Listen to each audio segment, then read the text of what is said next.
Waste Pakistani refugees ने अपने ज़ेरे इल्तवा मुतालबात के हवाले से कठुआ में अहम मीटिंग की। इस दौरान कई लोगों ने कहा कि मुआवजा देने के अमल को आसान बनाया जाए। इन लोगों ने कहा कि वो कई साल से आस लगाए बैठे हैं, पर अब भी उनके हाथ खाली हैं। कमेटी के चेयरमैन लब्बाराम गांधी ने कहा कि जल्द ही बाकी लोगों के मसाइल को भी हल किया जाएगा। एक भी रिफ्यूजी अपने हक से महरूम नहीं रहेगा।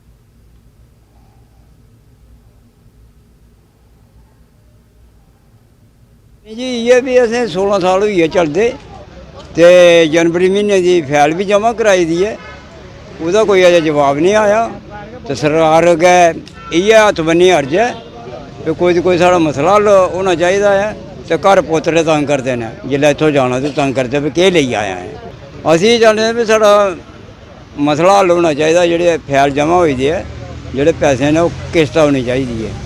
छड़ियां मेदां ने बनी दियां, मेदां तो तां होंदियां न पूरियां जेकर कम्म होऐ तां, है तो मेद करिए हमने इत्थे जी, इयां तो नहीं होंदे है। कंपनसेट करना है, वो ऑलरेडी अपने राइट से डिप्राइव्ड हैं, उनको आपने कंपनसेट करना है। आप इतने रिजिड प्रोसेस के साथ लोगों को कंपनसेट नहीं कर सकते। उसकी रेशो महज 10-1 भी नहीं रहेगी। जिनको आपने इतनी देर डिप्राइव रखा, उनके बेसिक राइट से वोटिंग राइट, हमारा फंडामेंटल राइट है, आपने वो नहीं दिया 70 साल। यहाँ पे आते हैं हर साल, आप किसी से भी पूछ लीजिए, हर महीने यही होता है। इस बार आओ तो आपका फलाना डॉक्यूमेंट नहीं है, अगली बार आओ तो आपकी वोटर लिस्ट नहीं है, उसके अगली बार आओ तो आपके लैंड रिकॉर्ड्स नहीं है। जब आपने राइट्स दिए ही नहीं तो लैंड रिकॉर्ड्स कहाँ से आएंगे? जी आपको भी पता कि हमने वायदा किया था कि हम लड़ेंगे और इन लोगों को जम्मू की नागरिकता दिलवाएंगे, वो हमने दिलवा के रखी है और आज कंपनसेशन भी मिल रहा है। एक किस्त जो है शुरू आता है, अगर मैं जिंदा रहा तो शायद इनको 5-5, 6-6 किस्तें भी दिलवा दूँ, इसमें कोई दो राय की बात है। मैं आपको एक चीज़ बता दूं कि डॉक्यूमेंट्री प्रॉब्लम जो है वो हमारे रिफ्यूजियों को आ रही है, लेकिन बार बार जब कैंपिंग प्रतिक्रिया चल रही है तो उसको हम आस्ता आस्ता सरल करते जा रहे हैं।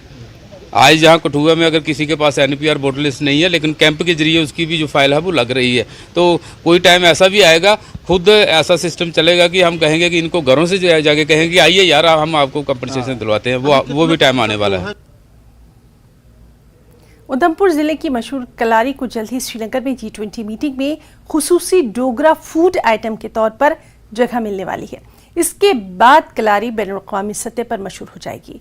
G20 इजलास के दौरान मकामी खानों और पकवान की रिवायत को फ़रोग़ देना बेहतरीन कदम है। मकामी खाना पेश करना न सिर्फ खित्ते के मुनफरिद खानों को नुमाया करता है, बल्कि मकामी किसानों और खुराक के प्रोड्यूसर्स की मदद करता है, जो सयाहत को फ़रोग़ देता है। दरअसल कलारी एक रिवायती तौर पर पका हुआ हिमालयाई पनीर है, जो उधमपुर का मकामी है।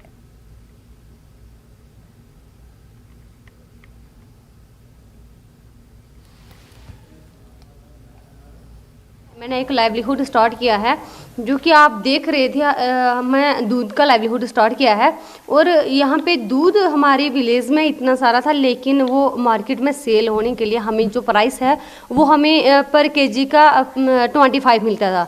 और आज हमने जो लाइवलीहुड स्टार्ट किया, इसमें हम लोगों को 50 तक का रेट दे रहे हैं, और हमारा दूध हम उसकी कलाड़ी बना रहे हैं।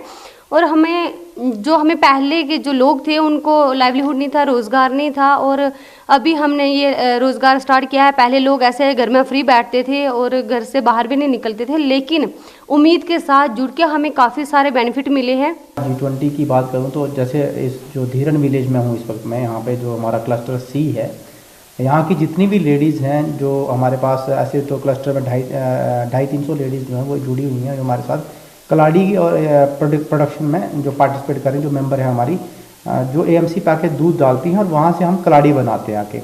और बड़ी बात यह है कि हमारे क्लस्टर के लिए, हमारे ब्लॉक के लिए और हमारी स्टेट के लिए भी, और डिस्ट्रिक्ट जैसे उधमपुर जो कलाड़ी के नाम से जाना जाता है पर्टिकुलरली, तो हमारे पूरे सब लोगों के लिए कई एक गर्व का क्षण है, क्योंकि हमारी कलाड़ी जो है वो G20 प्लेटफॉर्म पे प्रेजेंट होने जा रही है।